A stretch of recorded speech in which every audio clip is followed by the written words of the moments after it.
Welcome to part 2 of the Zodiac. On September 27, 1969, two college students headed to a lake named Lake Peressa, only an hour north of Vallejo in Benicia, California. The two were a couple and attended Pacific Union College. Cecilia Shepard and Brian Hartwell, both 22, were having a picnic. It began to edge towards the evening when they witnessed a strange man, roughly 200 to 300 yards away.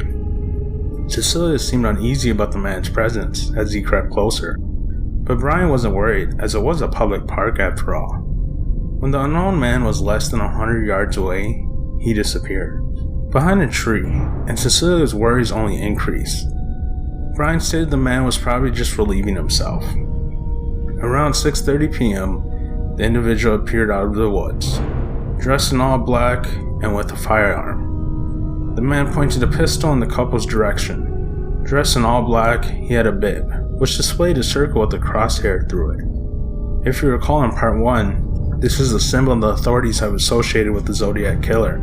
The man claimed to be an escaped convict and had killed a guard and stole a vehicle, but it overheated and he now needed the couple's car keys and all their money to escape to Mexico. Brian and Cecilia cooperated, throwing their keys and wallets over. Brian offered the individual help as he was a pre-law major and planning to become a lawyer. Pointing the gun at Cecilia, the man demanded she tie up Brian, and so she did so. The man then tied up Cecilia. Brian was aggravating the man by asking if he's nervous because he was shaking, and the man stated, "Yeah, I guess so." He would further aggravate the unidentified individual by asking if his firearm was even loaded, and sure enough it was. At this point, the couple thought the interaction was over. However, the individual pulled out a large knife and stabbed Brian 6 times, just missing his vital organs. Brian pretended to be dead, and it worked. The man then turned his attention to Cecilia, who was screaming, and stabbed her for a total of 10 times. The couple thought they were going to die in the woods, but they did not give up. They freed each other's blindfolds and began to tear away at their binding with their teeth and were freed. It wasn't over yet, because they were bleeding out and close to dying. They both began screaming for help. Ronald Fong was fishing with his son when he heard screams. They became silent and decided to get the young couple help. They proceeded to Rancho Monticello Resort, where they could contact park rangers. Park Ranger Sergeant William White responded to the call for help and headed in the young couple's direction. At the same time, another park ranger, Dennis Land, was driving around and saw the couple near the end of the road. Park Ranger Land helped Brian into his truck and then proceeded to make a call to the ambulance at 7:10 p.m. Sergeant David Collins and Deputy Ray Land of the Napa County Sheriff's Office responded around 7:40 p.m. Collins stated in an interview years later, "It took us half an hour from Napa and St. Helena to arrive at the location. We later found out, of course, that crime had occurred at least half an hour before we were notified."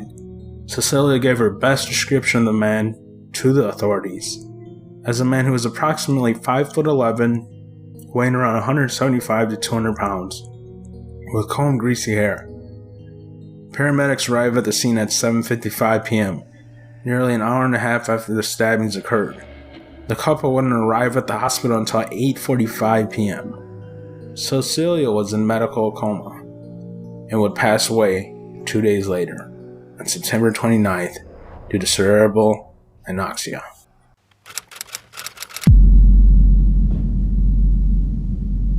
As the paramedics rushed the couple to the hospital, Sergeant David Collins and Deputy Ray Land began to investigate the scene.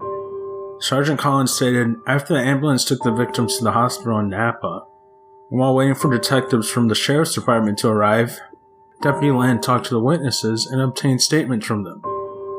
I began a search for evidence and discovered a footprint that led from Beressa, Knoxville Road to the victims and back again, which was totally separate from the shoes they were wearing. When I went to the roadway, I saw the white Carmen Ghia. I saw tracks leading away from it. Sergeant Collins turned his attention to a parked white Carmen Ghia, which belonged to Brian, and he noticed footprints from the criminal who committed the crime along with the card. And Collins stated, I looked at the Carmen Ghia, and on the passenger door, The circle with the vertical and horizontal line through it was displayed on the door, and there were several dates, and then it ended up with September 27th, 1969, 6:30 p.m. by knife, which was our crime. So he had left his calling card, which is what he had done. I recognized the symbol on the door as being the same symbol Cecilia Shepard had described on the hood. Their car had the following written on it: Vallejo, 12-20-68, 7469. September 27, 69, 6:30 by knife.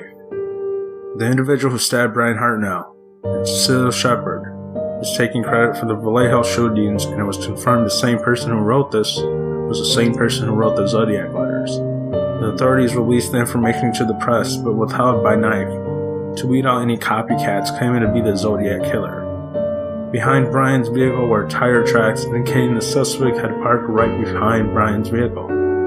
Behind Brian's vehicle were tire tracks indicating the suspect had parked right behind Brian's vehicle. Where the suspect went next, the authorities were at loss, but would soon have an answer.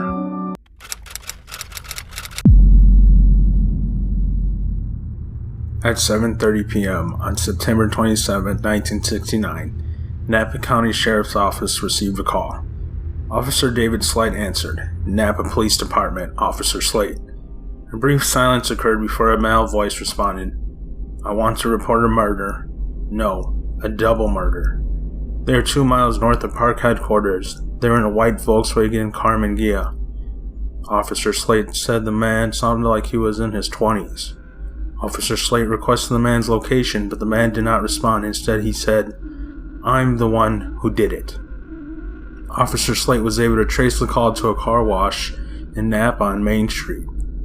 Pat Stanley from the Kayvon radio station found the phone off the hook moments after the individual reported he committed the murder. Detectives went to the scene and recovered the handprint off the phone, but were not able to trace the fingerprints to any individual. Detectives Ken Narlow and Richard Lonergan were assigned the case of Brian Hartnell and Cecilia Shepard on September 27, 1969. They arrived at the hospital at 8:50 p.m. Both Brian and Cecilia were in critical condition, and Cecilia would later fall into a coma before passing away. The detectives wanted to know more about what took place during the crime and decided to talk to Brian Hartnell. Brian described the suspect as having a voice that he seemed to mask, and said the man had an accent. Detectives found footprints at the scene, which were 10.5 wing walker boots. These boots were typically worn by paratroopers in World War II and could only be bought at the military post. Investigators theorized the Zodiac was either a current or former military member. And Cecilia described the suspect's outfit as a big black hood similar to an executioner outfit, along with a bib with the Zodiac crosshair symbol. Some have stated the outfit reminds them of riot gear worn by Australian officers in New South Wales in the 1960s. The Zodiac was not only attacking at night, but now in mid-daylight.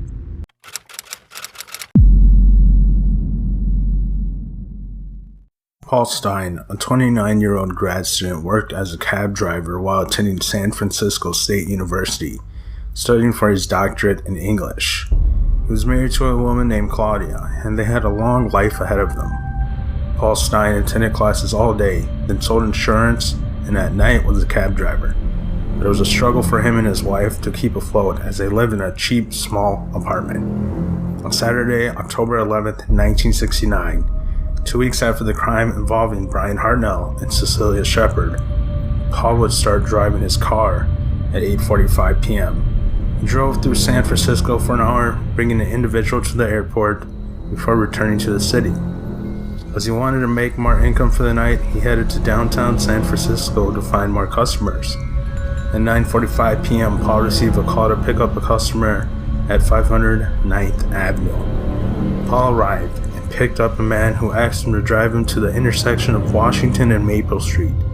This was near an active military base, playing a role in the Vietnam War. At 10 p.m., the passenger pulled out a 9mm semi-automatic pistol and shot Paul Stein once in the back of his head, ending his life.